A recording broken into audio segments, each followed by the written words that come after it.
Good afternoon everyone. Good. तो D और F block में अपन कुछ टॉपिक पढ़ लिए थे, आगे के टॉपिक्स कंटिन्यू कर रहे हैं। ठीक है, आज का टॉपिक क्या है? Melting boiling. ठीक है, फिर इसके बाद है डेंसिटी और उसके बाद आएगा ऑक्सीडेशन स्टेट। तो मेल्टिंग बॉइलिंग से स्टार्ट करता हूँ। ठीक है, देखो कोई भी चीज़ का मेल्टिंग बॉइलिंग, इसमें देखना किसी भी चीज़ को अगर तुमको बॉइल करना है या मेल्ट करना है, पिघलाना है या उबालना है, तो उसके सारे बॉन्ड्स तोड़ने पड़ेंगे, जितने भी आसपास बॉन्ड्स हैं। ठीक है, तो एफ ब्लॉक और डी ब्लॉक में सारे क्या है? मेटल है ना। एफ ब्लॉक के और डी ब्लॉक के क्या है? मेटल्स हैं। ठीक है, तो मेटल्स दो टाइप के बॉन्ड बना रहे हैं।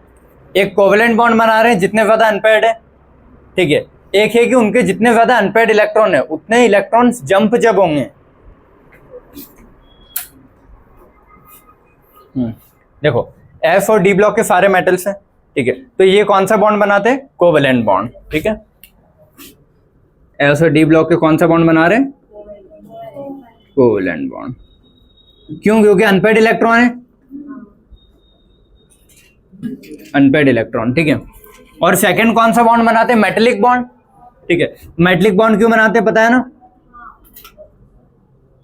कोई भी इलेक्ट्रॉन जंप होगा तो कर्नल बनेगा, वो जो खाली जगह है कर्नल, वो उस जंप्ड इलेक्ट्रॉन को वापस खींचने की कोशिश कर रहा है, तो उस चीज को बोलते हैं मेटेलिक बॉन्ड। मान लो किसी के पास 5 अनपेयर्ड इलेक्ट्रॉन है, तो 5 जंप करेंगे तो 5 खाली जगह बनी ना, 5 कर्नल बने, तो 5 कर्नल 5 इलेक्ट्रॉन को खींचेंगे, तो उतना ही ज्यादा स्ट्रॉन्ग मेटेलिक कौन सा? Metallic bond.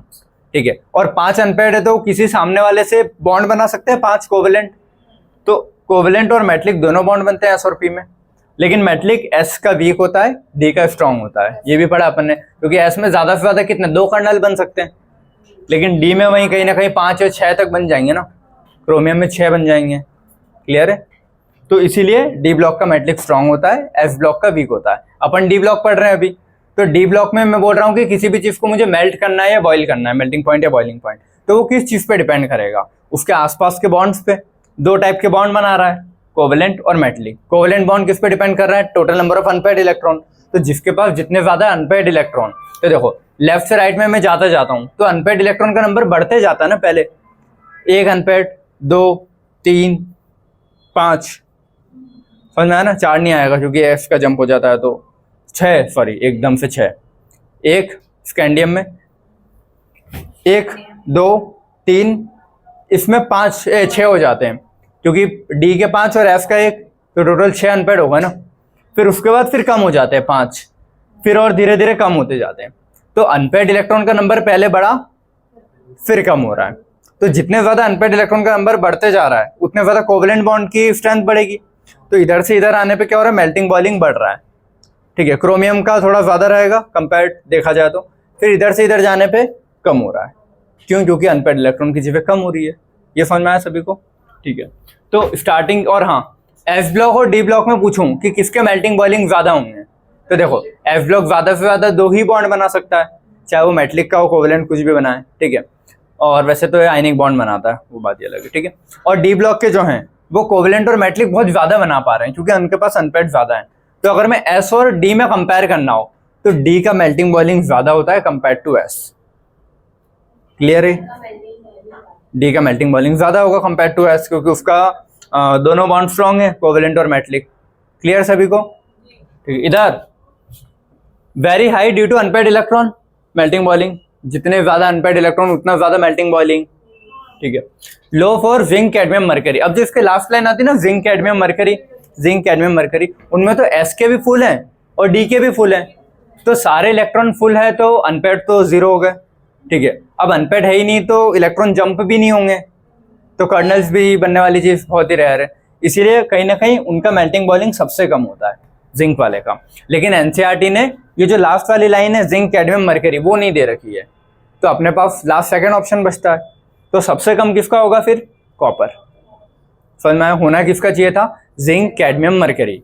लेकिन मेल्टिंग बॉइलिंग, हाँ मेल्टिंग बॉइलिंग, हाँ सूडो ट्रांजिशन वालों का। लेकिन देखो मेल्टिंग बॉइलिंग के लिए एक चीज बोला है ना, अनपेयर्ड इलेक्ट्रॉन होने चाहिए कम से कम या ज्यादा। अगर किसी के पास बिल्कुल ही नहीं है तो फिर उसको उन्होंने गिना ही नहीं। ठीक है, लेकिन अगर पूरे सीरीज में देखूंगा तो सबसे कम जिंक का होना चाहिए था, क्योंकि उसके पास एक भी नहीं है। अब एनसीईआरटी ने नहीं गिन रखा है तो उसने सिर्फ 9 ही गिने स्टार्टिंग के, ट्रांजिशन सीरीज वाले अपने 1 से 9, तो उसमें सबसे कम अनपेयर्ड इसके पास है ना, बाकी सारे तो पेयर्ड है, एक ही अनपेयर्ड बचा है बस। एफ का ओ बी, क्योंकि डी के तो फुल हो जाते हैं, ठीक है। तो सबसे कम किसका होगा? कॉपर का, याद रखना। वो पॉइंट मैंने इधर लिखा है कि कॉपर का कम होता है कहीं, ठीक है। तो वो चीज़ एनसीईआरटी ने ऐसे लिखी है, इसीलिए अपन ने ये भी लिख दिया। तो सबसे ज़्यादा अनपेड इलेक्ट्रॉन की वजह से मेल्टिंग बॉइलिंग ज़्यादा होगा जिसके पास ज़्यादा है। Low for zinc cadmium mercury due to fulfilled D, clear है, और डी और एस के भी फुलफिल्ड है। The melting point of D block element are greater than S block, समझ में आता है ना? ये पॉइंट यहाँ लिखा है, ये रहा, डी ब्लॉक एलिमेंट का ज़्यादा होता है एस ब्लॉक से। रीजन क्या है? स्ट्रॉन्गर मेटलिक बॉन्ड होता है डी ब्लॉक में, और एस का मेटलिक वीक होता है, क्योंकि उसमें 2 ही अनपेड हो सकते हैं, तो 2 ही कर्नल बनेंगे मैक्सिमम। तो stronger metallic bond form by the presence of unpaired electron. तो डी का मेटलिक बॉन्ड स्ट्रॉन्ग होता है, एस का मेटलिक वीक होता है, इसीलिए डी ज़्यादा मेल्टिंग बॉइलिंग होता है compare to S, clear. Same point को थ्योरी में लिख रखा है, the melting boiling of D point are greater than that of S block in addition to metallic bond. देखो मेटलिक बॉन्ड के अलावा कोवेलेंट बनाने की टेंडेंसी भी कौन रखता है? डी वाले। एस ब्लॉक कोवेलेंट नहीं बनाते हैं, एस ब्लॉक आयनिक बनाते हैं। NaCl कोई सा भी कंपाउंड लोगे तो कहीं ना कहीं एस ब्लॉक वाले बोला था ना, आयनिक बॉन्ड में पार्ट लेते हैं, लेकिन डी वाले मेटलिक तो है ही, साथ में कोवेलेंट में भी पार्ट लेते हैं, तो इसीलिए डी का कंपेयर्ड ज़्यादा ही होता है। तो वही लिखा है कि melting boiling of D are greater than S in addition to metallic. Metallic तो इनका एस से ज़्यादा ही है, उसके साथ साथ there is an extra covalent bonding. Metallic bond तो है ही सही, एक्स्ट्रा कोवेलेंट बॉन्डिंग भी है। और कोवेलेंट बॉन्डिंग क्यों है? जितने अनपेड उतनी ज़्यादा कोवेलेंट बॉन्डिंग। कोवेलेंट में क्या होता है? शेयरिंग ऑफ इलेक्ट्रॉन होता है ना, शेयरिंग के लिए एक अनपेड होना चाहिए दोनों के पास। तो extra covalent bond due to the presence of unpaired electron and the empty और पार्शियल फिल्ड डी इलेक्ट्रॉन। या तो खाली डब्बा भी होगा तो उसमें कोऑर्डिनेट से डोनेट करता है, K4FeCN6 वाले एग्जाम्पल में, समझ में आया ना? तो या तो खाली डब्बा होगा या अनपेड होगा, तो दोनों ही बॉन्डिंग में पार्ट लेते हैं और इसके पास होते हैं। या तो स्कैंडियम बोल दिया तो उसके बाकी के डी के खाली हैं, टाइटेनियम में बाकी के डी के खाली हैं अनपेड के साथ साथ। तो वही लिखा है कि या तो एम्प्टी होगा या अनपेड इलेक्ट्रॉन या एम्प्टी, खाली डब्बे भी पार्ट लेंगे। कैसे? कोऑर्डिनेट बॉन्ड से, समझ में आ रहा है? K4FeCN6 इसमें करते हैं ना, डी के 2 खाली हो जाते हैं, फिर साइनाइड कोऑर्डिनेट से 6 मारता है, 2 डी में तो D2sp3 आता है इसका, इसीलिए तो डी के 2 ने कोऑर्डिनेट बनाया ना, तो खाली डब्बे ने बनाया है, यहाँ पे बता चुका हूँ ये बहुत बार बना के, ठीक है। तो खाली डब्बे भी बनाते हैं और अनपेड तो बनाते ही हैं, और कोऑर्डिनेट एक टाइप का कोवेलेंट ही है, तो बॉन्ड कोई सा भी बने मजबूती तो देगा ना, इसीलिए मेल्टिंग बॉइलिंग ज़्यादा होता है। समझ में आ रहा है सभी को? ठीक है, आना चाहिए। दिस ट्रेंड, ठीक है, जो भी है। देखो अब बता दिया, इधर से इधर अनपेड बढ़ रहा है तो मेल्टिंग बॉइलिंग बढ़ेगा, इधर से इधर अनपेड घट रहा है तो मेल्टिंग बॉइलिंग कम होगा। तो सबसे ज़्यादा कहीं ना कहीं ये सेंटर वाली जो चीज़ है यहाँ पे होगा ना। अब इसमें भी मैंगनीज वाले जो है, मैंगनीज का होना चाहिए कायदे से ज़्यादा, लेकिन मैंगनीज का हाफ फील्ड में रहता है, ठीक है, और हाफ फील्ड चीज़ें स्टेबल होती है। तो कंपेयर मैंगनीज और कहीं में क्रोमियम में, तो मैंगनीज को इसीलिए हाफ फील्ड रहता है ना, वो स्टेबल रहता है, तो उसको कहीं ना कहीं इसीलिए यहाँ पे पटक दिया मैंगनीज को उठा के। देखो यहाँ से यहाँ तक अनपेड बढ़ते हैं, सबसे ज़्यादा अनपेड किस में? क्रोमियम में 6, फिर मैंगनीज में तो 5 हो जाते हैं, लेकिन वो 5 डी के स्टेबल में है, तो वो किसी से बॉन्ड नहीं बनाने की कोशिश करता है कि नहीं बनाए, भले उसके पास अनपेड है 5, लेकिन वो हाफ फील्ड में पहले से स्टेबल है, तो क्यों ही बॉन्ड बनाएगा? तो बॉन्ड नहीं बना रहा तो वीक होगा ना, तो इसलिए उसको कहाँ उठा के रख दिया? यहाँ पे। समझ गए ना क्यों? रीज़न क्या है? हाफ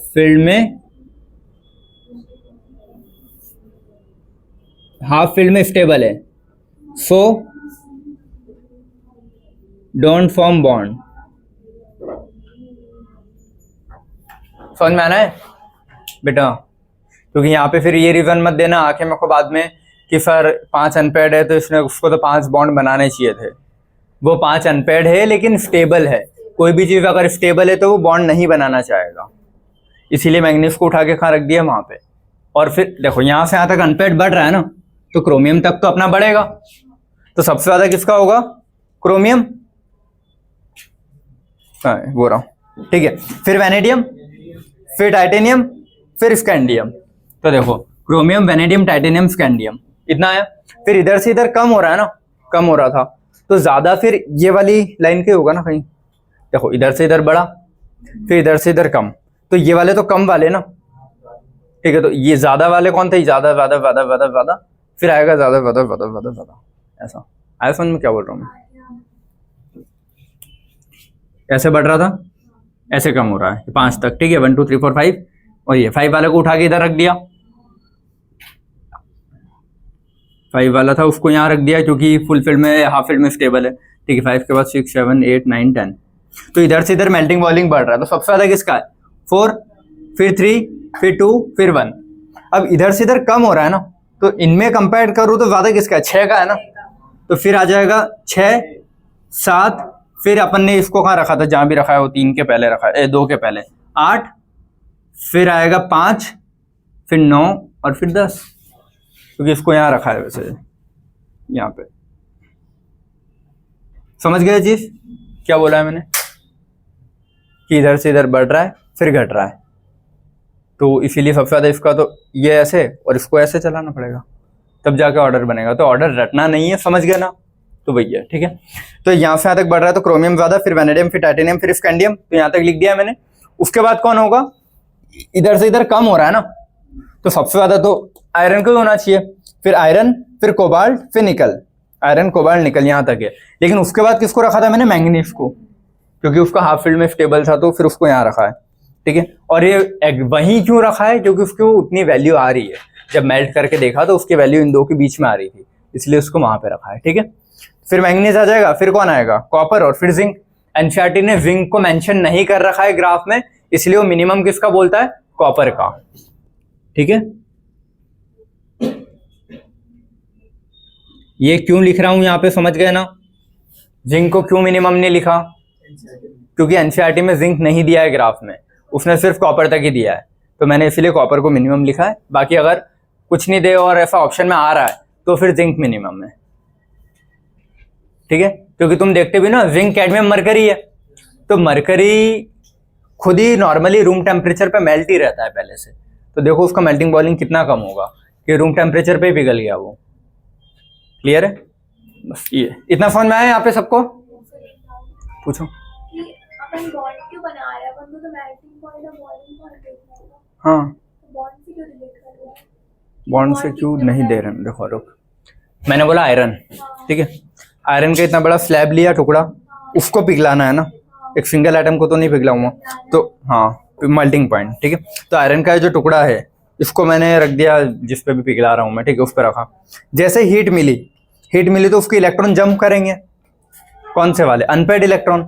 जैसे अनपेड इलेक्ट्रॉन ने जंप किया, कर्नल बने, मेल्टिंग उसमें थी मेटलिक बॉन्ड में, तो जहां से इलेक्ट्रॉन जंप करते हैं वो कर्नल बनता है, ठीक है, जो खाली जगह। अब वो खाली जगह उन इलेक्ट्रॉन को वापस खींचने की कोशिश करेगी, तो जितने ज्यादा जिसके पास अनपेड होंगे वो उतने ही ज्यादा इलेक्ट्रॉन को जंप करवाएंगे, उतने ही ज्यादा इलेक्ट्रॉन वापस खिंचाएंगे, तो उसका मेटेलिक बॉन्ड जो उतना स्ट्रांग होगा। तो मेटेलिक बॉन्ड जिसका स्ट्रांग, वो इतनी आसानी से नहीं पिघलेंगे, ये क्योंकि पिघलना मतलब क्या, सारे एटम के बीच के बॉन्ड तोड़ के उस लोहे के टुकड़े को अलग करना है मेरे को, तो वो अलग नहीं होंगे ना, ये रीजन है। क्लियर है। और कोवेलेंट मान लो किसी के दूसरे के साथ बना रहा है, तो ये ठीक है। पर अपन पोलराइजेशन में तो देखें ना, कोवेलेंट कैरेक्टर की इनवर्स में होता है मेल्टिंग पॉइंट, तो यहाँ पे कोवेलेंट कैरेक्टर की डायरेक्टली वैसे होगी। कोवेलेंट एक बॉन्ड है, देखो वहां पे आयनिक से कंपेयर कर रहे थे, इसीलिए तो आयनिक का ज्यादा होता है। जितना ज्यादा आयनिक और कोवेलेंट में बात करूं कि एक ए कंपाउंड है, एक बी कंपाउंड है, ए बहुत ज्यादा कोवेलेंट है, बी बहुत ज्यादा आयनिक है, तो दोनों में से मेल्टिंग बॉइलिंग किसका ज्यादा होगा, इसका। इसीलिए तो जितना ज्यादा कोवेलेंट बढ़ता जाता है, मेल्टिंग बॉइलिंग कम होता है कंपेयर्ड टू आयनिक। ये था वहां पे, यहाँ आयनिक वाली चीज है ही नहीं। पर क्रोमियम का कोवेलेंट कैरेक्टर सबसे ज्यादा होगा। हाँ, तो कोवेलेंट भी है तो एक टाइप का बॉन्ड ही ना, बॉन्ड को पिघलाने में एनर्जी तो लगेगी। अब इसको अगर मैं किसी के आयनिक से कंपेयर करूंगा तो फिर बोलूंगा कि आयनिक ज्यादा होता है। यहाँ पे तो मैं सिर्फ इनके आपस की बात कर रहा हूँ ना, और आपस में सभी कोवेलेंट है, तो सभी कोवेलेंट, तो कोवेलेंट को कोवेलेंट से कंपेयर कर रहा हूँ, तो जिसका कोवेलेंट ज्यादा होगा उसका मेल्टिंग बॉइलिंग ज्यादा होगा। सभी क्लियर। चलो इधर, क्रोमियम, मॉलिब्डेनम, टंगस्टन, इनका ज्यादा होगा, समझ में आया ना, क्यों, क्योंकि 6 अनपेड इलेक्ट्रॉन है, ठीक है। इसके पास 6 है, इसके पास भी 6 है, इसके पास नहीं है, ठीक है, लेकिन ज्यादा होता है, तो मैक्सिमम मेल्टिंग बॉइलिंग है, अगर इस ऐसे देखेंगे तो क्यों क्या है ऐसा, ठीक है। फिर जिंक कैडमियम मरकरी का मिनिमम होता है क्योंकि उनके फुलफिल्ड होते हैं सारे, क्योंकि इसमें जब तुम देखोगे थर्ड वाली लाइन में तो अपन ने बताया था कि यहाँ पे वो ट्रांजिशन नहीं आता कि 4f को जंप करके 5 में आता है, इसीलिए इसमें 4 ही अनपेड रहेंगे और इसमें 6 और इसमें 6। समझ में आ रहा है कुछ?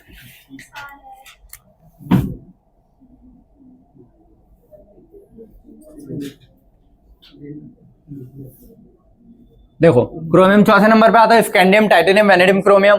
तो डी के 4 भरे, एस का एक जंप करके कहाँ जाता है यहाँ पे, तो 6 अनपेड होगा ना। सेम चीज मॉलिब्डेनम भी फॉलो करता है क्योंकि 4D सीरीज में तो अपन ने बताया था स्टार्टिंग के 2 छोड़ के सभी फॉलो कर रहे थे आखिरी तक ऐसा। पैलेडियम में बस कुछ ज्यादा ही फॉलो हो रहा था तो दोनों ही एस के जंप कर गए थे, वरना सब में एक एक एस के जंप कर रहे थे। तो इसमें भी सेम कंडीशन फॉलो होगी, लेकिन उसके अगली वाली line 3D 4D 5D line में, 5D लाइन में अपन ने बोला था कि नहीं ये फर्स्ट जैसा एग्जैक्ट कॉपी नहीं कर रहा, ये क्या कर रहा है फोर्थ वाले को नहीं 8th वाले को सेम कर रहा है। 9 तो होने ही था 10 जैसा, लेकिन ये 8 को 9 जैसा बनाने की कोशिश कर रहा है, ना कि 4 को 5 जैसा। समझ में आया? तो इसमें क्या होता है टंगस्टन वाले में वैसे ही रहेगा जैसा था, ये 1 2 3 चौथे नंबर पे आता है तो 4 ही रहेंगे। बट वो बोला जाता है कि अब ग्रुप में अगर 2 को ले रहे हो तो तीसरे वाले को पता नहीं, ठीक है। तो इसीलिए बोल दिया कि क्रोमियम, मॉलिब्डेनम, टंगस्टन का मैक्सिमम मेल्टिंग बॉइलिंग पॉइंट होता है और जिंक, कैडमियम, मरकरी का मिनिमम होता है। कोई डाउट होने नहीं चाहिए, सिंपल सिंपल चीजें हैं। मेल्टिंग बॉइलिंग पॉइंट किस चीज पर डिपेंड करता है? जितने ज्यादा अनपेड इलेक्ट्रॉन। हाँ इसीलिए, क्योंकि सबसे ज्यादा बॉन्ड बना रहे ना, मेटलिक भी सबसे ज्यादा बना रहे हैं और कोवलेंट भी सबसे ज्यादा बना रहे हैं, तो इसीलिए। तो मेल्टिंग बॉइलिंग अनपेड इलेक्ट्रॉन पे डिपेंड है, कोई doubt? Melting boiling directly proportional to metallic bond, और डी ब्लॉक में मेटलिक बॉन्ड ज्यादा ही अच्छा होता है, ठीक है। और मेटलिक बॉन्ड है और साथ में कोवलेंट भी होता है, ठीक है। और कोवलेंट किस चीज पे डिपेंड करेगा? And the presence of half field D orbital, जितना ज्यादा हाफ फील्ड उतना ज्यादा कोवलेंट बॉन्ड। तो दोनों के ही डायरेक्टली प्रोपोर्शनल में जाएगा ना, जितना ज्यादा मेटलिक जितने ज्यादा कोवलेंट। हाफ फील्ड जो डी है जितने ज्यादा अनपेड रहेंगे उतना ही मेटलिक भी होगा, उतना ही कोवलेंट भी होगा। अनपेड, हाँ हाफ फील्ड नहीं लिखेंगे, अनपेड लिख लेंगे तो ज्यादा बेटर है, ठीक है। अनपेड फील्ड डी इलेक्ट्रॉन वो ज्यादा सही है, क्योंकि हाफ में तो फिर वो स्टेबल हो जाता है ना, उसको तो आखिरी में फेंका था। चलो डी ब्लॉक का ज्यादा होता है एस से, क्यों? क्योंकि डी का मोर मेटेलिक बॉन्ड, इसका वीक होता है ना, इसके 2 ही मेटलिक बॉन्ड बन सकते हैं, इसके तो 6 तक बन सकते हैं। समझ में आ रहा है कुछ?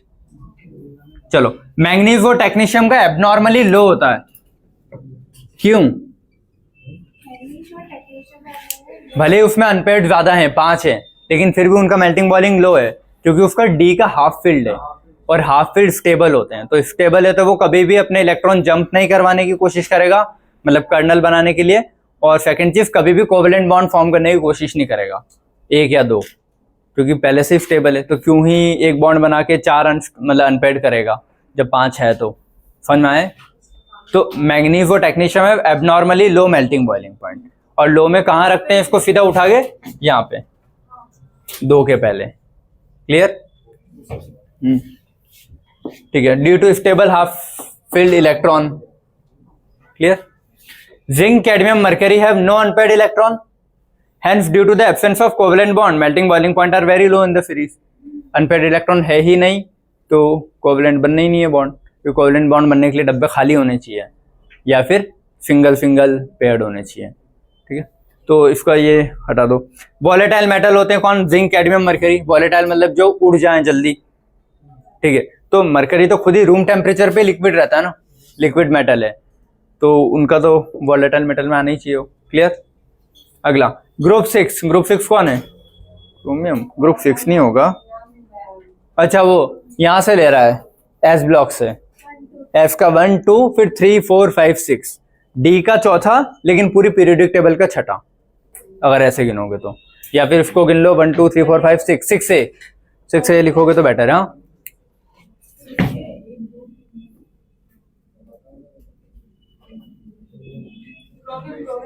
हाँ वही है ना। तो ग्रुप 6 मतलब 6 से क्रोमियम मॉलिब्डेनम टंगस्टन, इनका हाईएस्ट मेल्टिंग पॉइंट होता है पूरे पीरियड में, ठीक है, because of the maximum unpaired electron. और इनमें भी पूछे किसका, क्रोमियम मॉलिब्डेनम टंगस्टन में, तो टंगस्टन का ज्यादा होता है। 4 अनपेयर्ड है, लेकिन ऊपर से नीचे आने पे साइज बढ़ रहा है, लेकिन टंगस्टन का साइज लेंथ नेट कॉन्ट्रैक्शन के कारण छोटा हो जाता है, तो डेंसिटी वाले रीजन से फिर आ रहा होगा इसका, ये कोई रीजन है नहीं क्योंकि, है ना। तो इसको ऐसे ही याद रखना, भले उसमें 4 अनपेयर्ड दिख रहे हैं, उनमें ज्यादा है, लेकिन टंगस्टन का मेल्टिंग बॉइलिंग ज्यादा होता है कंपेयर टू दोनों। टंगस्टन बल्ब में यूज होता है, बताया था, ठीक है। अब इतने गर्मी में भी बल्ब पिघलता नहीं है, भले ही दिन रात चल रहा है, क्लियर है। तो ठीक है, क्रोमियम मैंगनीज जिंक, ये कहाँ थे यार, अच्छा उसी लाइन के है, ठीक है। क्रोमियम, उसके जस्ट अगला मैंगनीज और सबसे लास्ट वाला जिंक। तो देखो इधर से इधर आने पे बढ़ता है, क्रोमियम का ज्यादा होता है, मैंगनीज का तो कम हो जाता है हाफ फील्ड, और जिंक का तो बहुत ही कम होगा। अब इसने लिखा क्या देखना पड़ेगा। इन तीनों का stable configuration for want loose electron, अरे क्रोमियम का कहाँ स्टेबल हो रहा है, क्रोमियम का तो ज्यादा होगा, हाँ क्रोमियम का तो ज्यादा होता है ना। क्रोमियम मिटा देना यहाँ से, हाँ एक बात बताओ, कैसे होगा,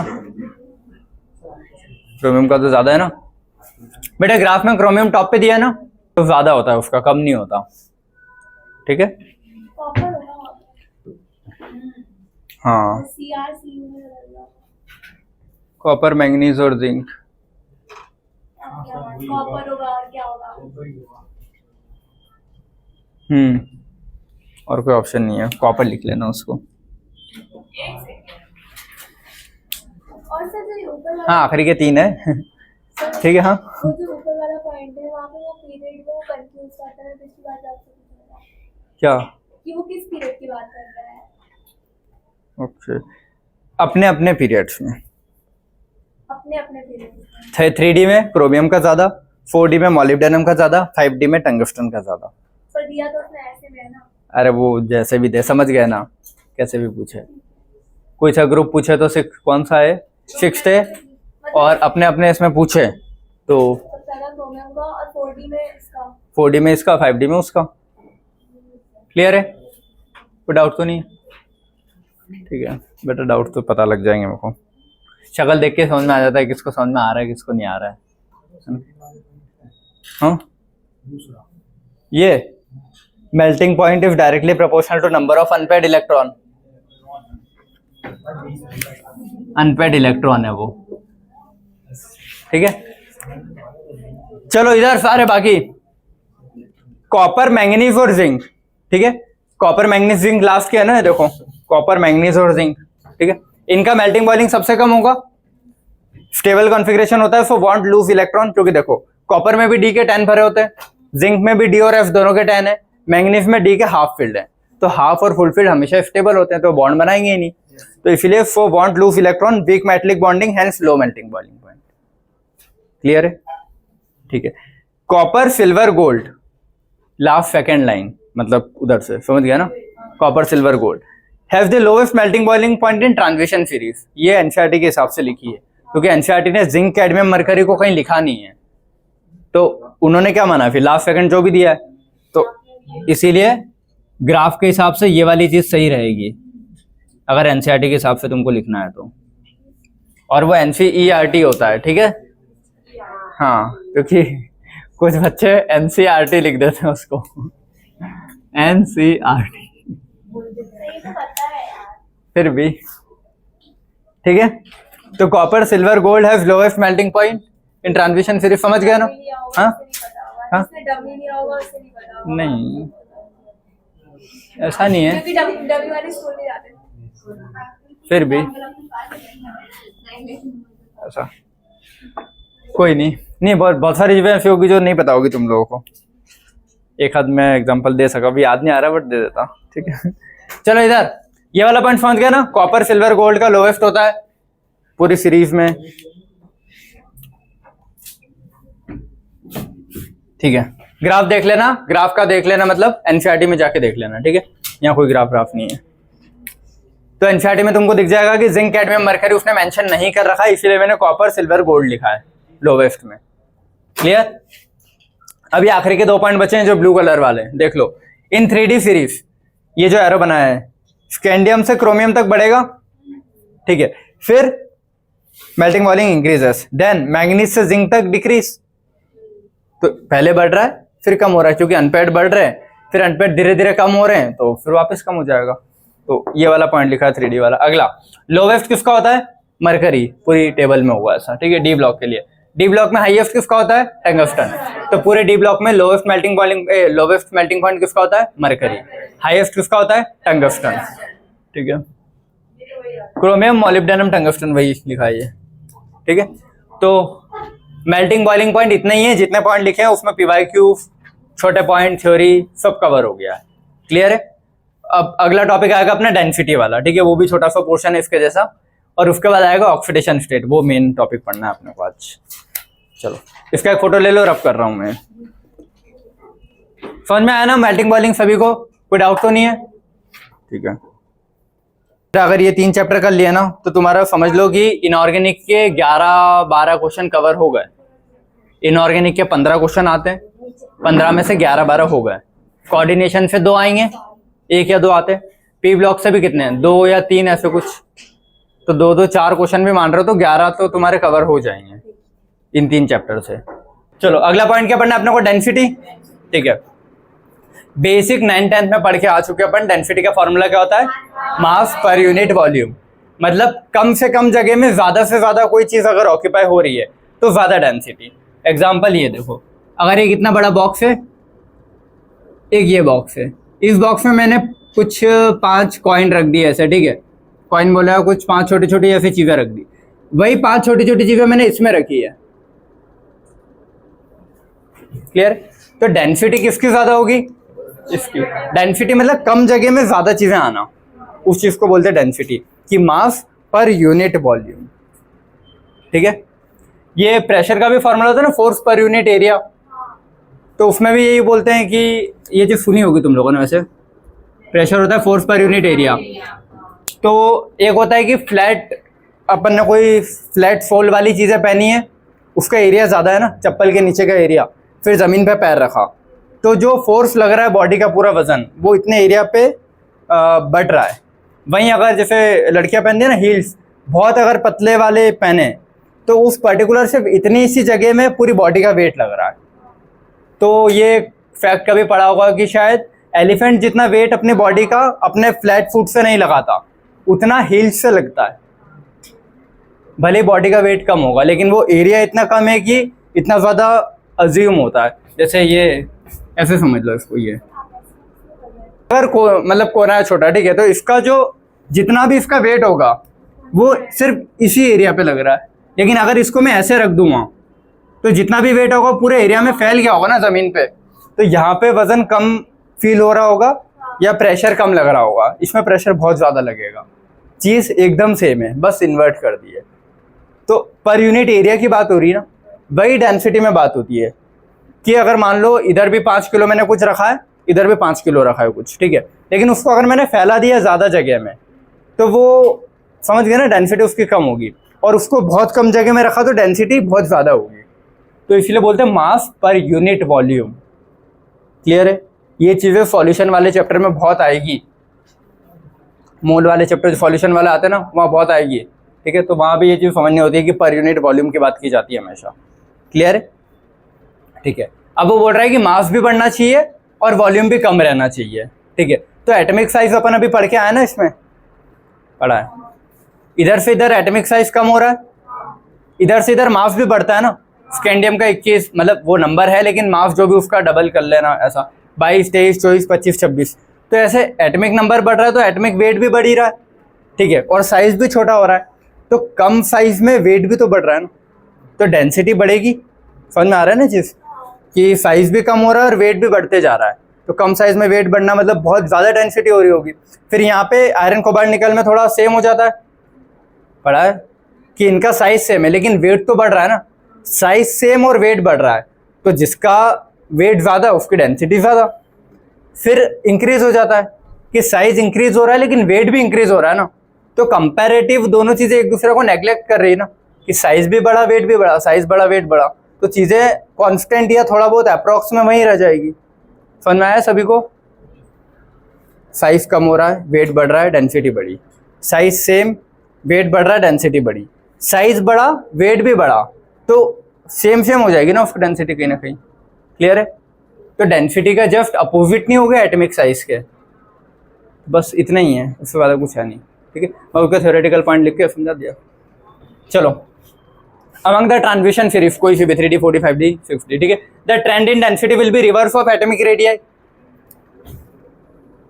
समझ गए ना, रिवर्स ऑफ एटॉमिक रेडियाई क्यों? क्योंकि एटॉमिक रेडियाई कम मतलब वॉल्यूम कम, और मास बढ़ रहा है वॉल्यूम कम पे। ठीक है, first density increases then remain constant then decreases, या थोड़ा कांस्टेंट ऐसा बोल सकते हो। तो first density increases then remain same then decreases along the period. कोई भी इसमें आयरन, हाँ इसमें फिर आएगा कि आयरन कोबाल्ट निकल का साइज भले सेम होता है, लेकिन कोबाल्ट निकल और कॉपर इन तीन का सेम करते हैं। ये जो है ना, अपन बोलते हैं आयरन कोबाल्ट निकल का साइज सेम है, लेकिन डेंसिटी इन तीन की ऑलमोस्ट सेम रहती है। ये ऑर्डर में है। इसका साइज तो नॉर्मली जैसा है वैसे ही है। कोबाल्ट और निकल का कॉन्ट्रैक्शन या जो भी बोलो उसकी वजह से कम हो रहा है ऐसा, तो उसमें और फिर उसके अगले वाले में थोड़ा बढ़ने की कोशिश करता है, तो इन तीन का कंपेयर किया जाता है।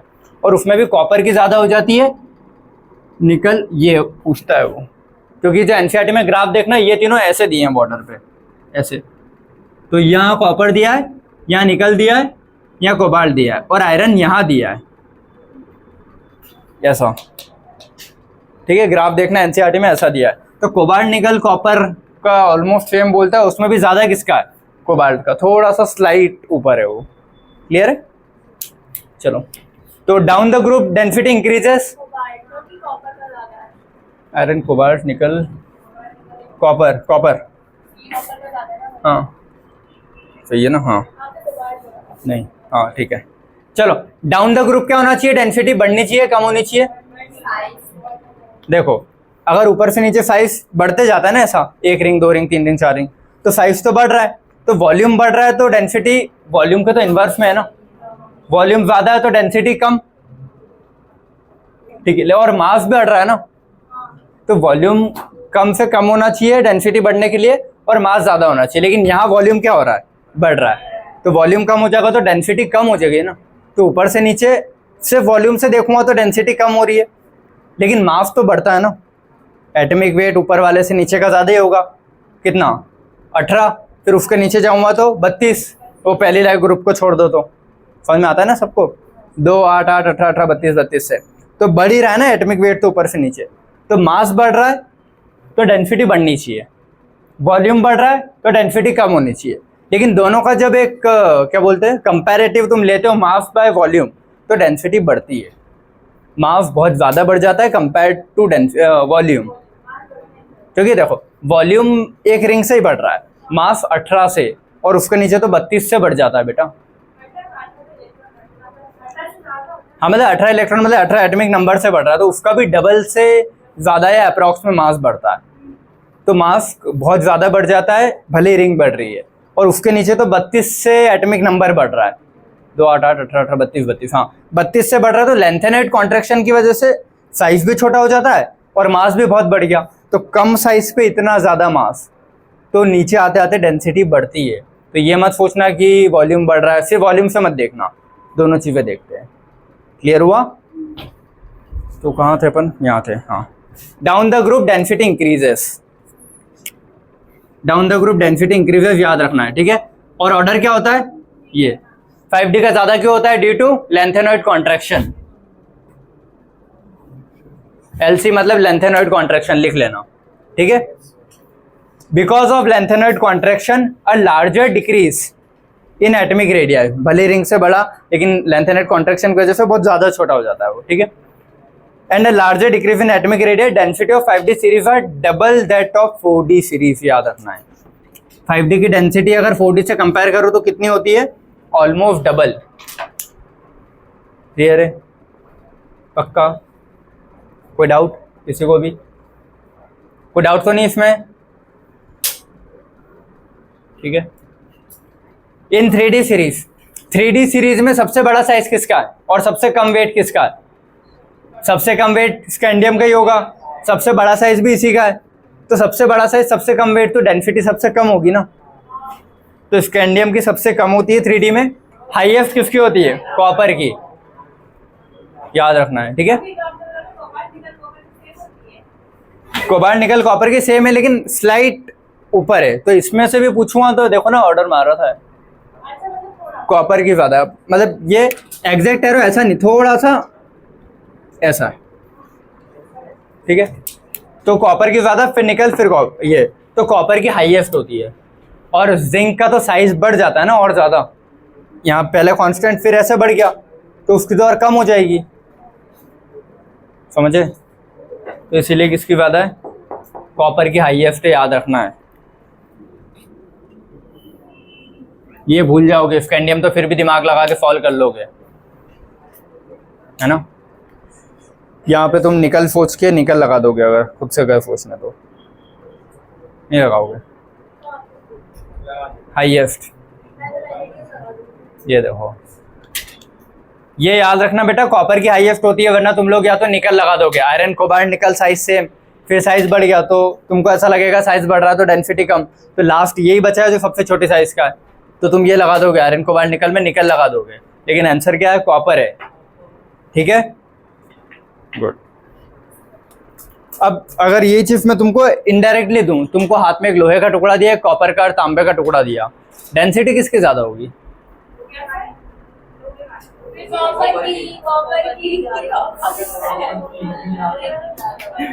अगर मैंने तुमको हाथ में 1 किलो लोहे का टुकड़ा रखा, इस हाथ में 1 किलो कॉपर का टुकड़ा रखा, और बोल रहा हूँ डेंसिटी किसकी ज्यादा है? कॉपर की, याद रखना। अगर नहीं पढ़ाते तो अपने को ऐसे लगता है ना आयरन की ज्यादा होगी, तांबा तो तांबे के तार बन जाते हैं, ऐसा तो मेरे को भी आता है दिमाग में ऐसा, लेकिन याद रखना। ठीक है, चलो अगला पढ़े। ठीक है, देखो यहां से यहां तक साइज क्या हो रहा है, इधर देखते जाना। साइज थोड़ा ऐसा, फिर थोड़ा कांस्टेंट हो जाता है, फिर बढ़ जाता है। बेटा इधर देख लो, साइज पहले डिक्रीज, फिर थोड़ा कांस्टेंट, फिर बढ़ गया, तो सबसे ज्यादा किसका होगा? कॉपर वाले का। ठीक है, जिंक को उठा के यहां रख दिया उसने। ठीक है, देखो वैसे भी इनके कंपेयर में तो जिंक छोटा ही है ना, तो जिंक की जो डंडा खींचूंगा, मान लो इससे डैश बनाते हुए भी आऊंगा कहीं, तो कहीं ना कहीं वो यही आएगा। तो जिंक वाले को उठा के कहाँ रखा उसने? लास्ट थर्ड पे।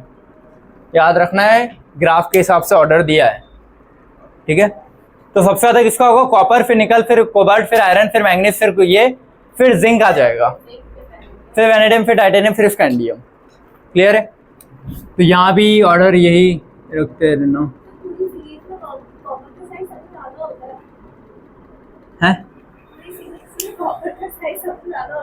नहीं, हाँ शायद, अरे स्कैंडियम, स्कैंडियम का ज्यादा होगा ना। हाँ, स्कैंडियम की वॉल्यूम बहुत ज्यादा है, तो डेंसिटी कम, मास भी कम है ना उसका, तो दोनों ही चीजें, वॉल्यूम ज्यादा, मास कम, तो डेंसिटी बहुत कम, साइज बहुत ज्यादा है स्कैंडियम का। कॉपर का साइज, हाँ ठीक है, कम है। हाँ, समझ में आया सभी को? ठीक है, गुड। ये ऑर्डर ऐसा कैसा याद रखना, एक पॉइंट याद रखना है बस, कॉपर की हाईएस्ट होती है, ये लोहे और कॉपर वाले टुकड़े से याद रखना है। ठीक है, गुड। चलो, density are higher due to increase nuclear charge, जितना ज्यादा न्यूक्लियर चार्ज बढ़ेगा इधर से इधर, उतने न्यूक्लियर चार्ज बढ़ना मतलब एटॉमिक वेट बढ़ना ना, मतलब मास बढ़ना, मास बढ़ा तो डेंसिटी बढ़ेगी, फॉर्मूले में देख लेना ना, वही चीज लिखी है कि density are higher due to increase nuclear charge and is poorly screen. देखो स्क्रीनिंग इफेक्ट वाली, रघुवेंद्र तुम्हारा भाई आया शायद, ठीक है, और है ना, देख लो और पुअरली स्क्रीन इफेक्ट होता है ना, जैसे जैसे डी के इलेक्ट्रॉन आते जाते हैं वो तो अंदर की रिंग में आ रहे हैं। नहीं आ रहा क्या समझ में? देखो डी ब्लॉक की बात कर रहे हैं, ठीक है।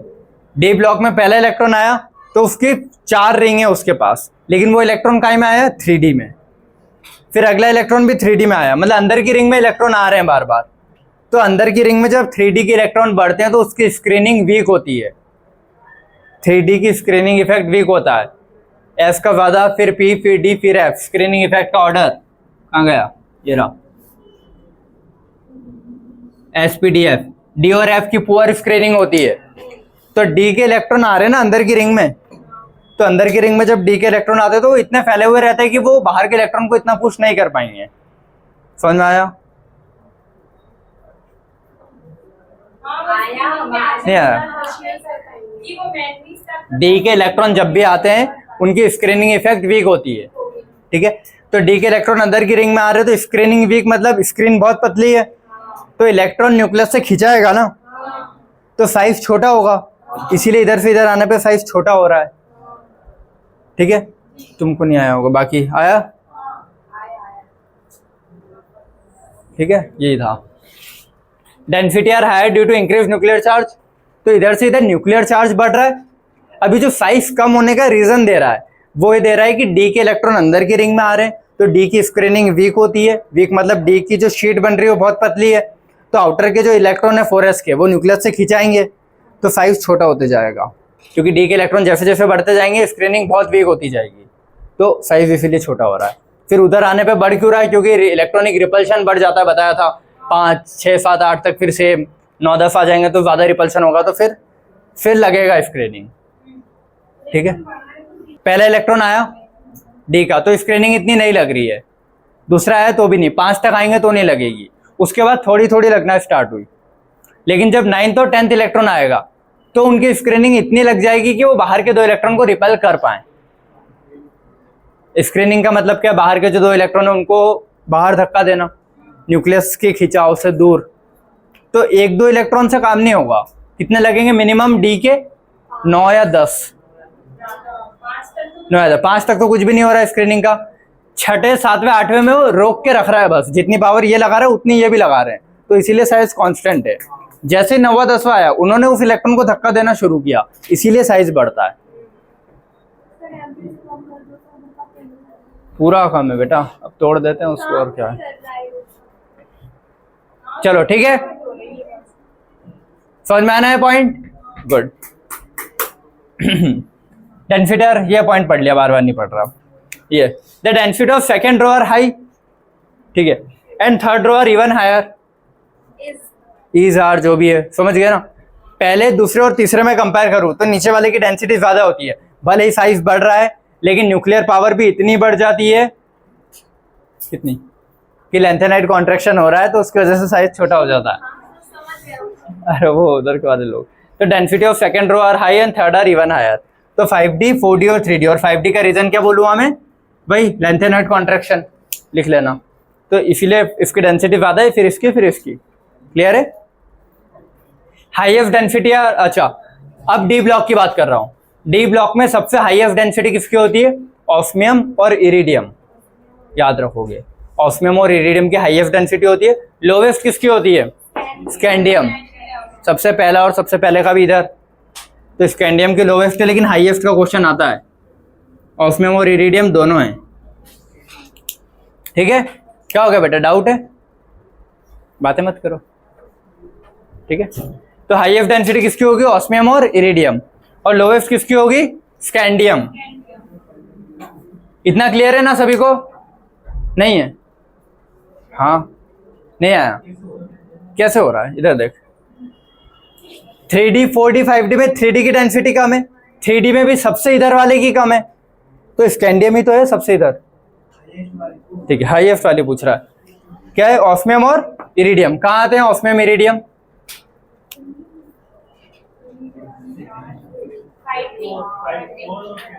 ला हफ्ता बढ़ना रे, उधर इधर, ठीक है। वो पिटाई और होगी वाला तो हटा दे। तो ये जो उधर इधर वाला है ना, ऑस्मियम इरिडियम, इनकी डेंसिटी ज्यादा है, ठीक है।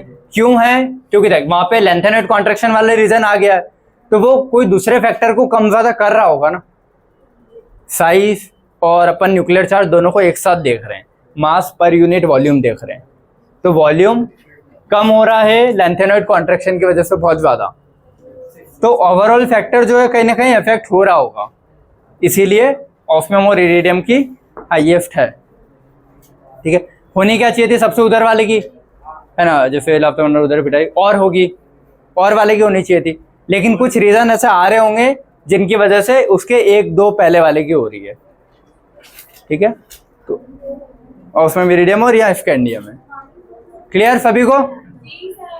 इन 3D सीरीज। अब देखो बेटा क्वेश्चन याद रखना, 3D में अगर पूछूं तो तुम लोग को बता दिया ना मैंने, इधर जिंक को उठा के यहाँ रख देंगे, ठीक है। क्यों रखा समझ गए? क्योंकि उसका साइज बढ़ गया है, तो कंपेयर करूंगा इसके साइज को किससे, तो अप्रोक्स इनके यहाँ आएगा चौथे नंबर पे। क्लियर? ठीक है। तो बचा कौन? कॉपर ज्यादा, फिर निकल, फिर कोबाल्ट। तो कॉपर निकल कोबाल्ट की ज्यादा होती है हाईएस्ट अमंग द सेम, ऐसा, या तो सेम बोलो या हाईएस्ट का ऑर्डर ही है। हाईएस्ट एंड ऑलमोस्ट सेम लिखा है वो, या तो इसकी ज्यादा फिर इसकी या फिर ऑलमोस्ट तीनों की बराबर। Clear? The last element zinc is an exception. Zinc की ज्यादा क्यों नहीं हो रही है वो लिखा है, having larger atomic volume hence lower density. उसका वॉल्यूम बढ़ जाता है ना, साइज इधर बढ़ रहा है, तो वॉल्यूम बढ़ गया तो डेंसिटी कम। समझ में आया सभी को? चलो तो देखो ये डेंसिटी वाला पोर्शन इतना ही था, जितने पॉइंट्स लिखे इतने ही क्वेश्चन आएंगे, इससे ज्यादा नहीं आएंगे। तुमको यही जो कॉन्सेप्ट याद रखना है, मास पर यूनिट वॉल्यूम। ऊपर से नीचे बढ़ रही है 3D 4D 5D में, इधर से इधर जो ऑर्डर है उसमें जिंक को उठा के फेंका है, बाकी तो बढ़ ही रही है। क्लियर है सारे? ठीक है। इसके बाद आता है ऑक्सीडेशन स्टेट वाला पॉइंट, वो पढ़ना है अपने को, ठीक है। चलो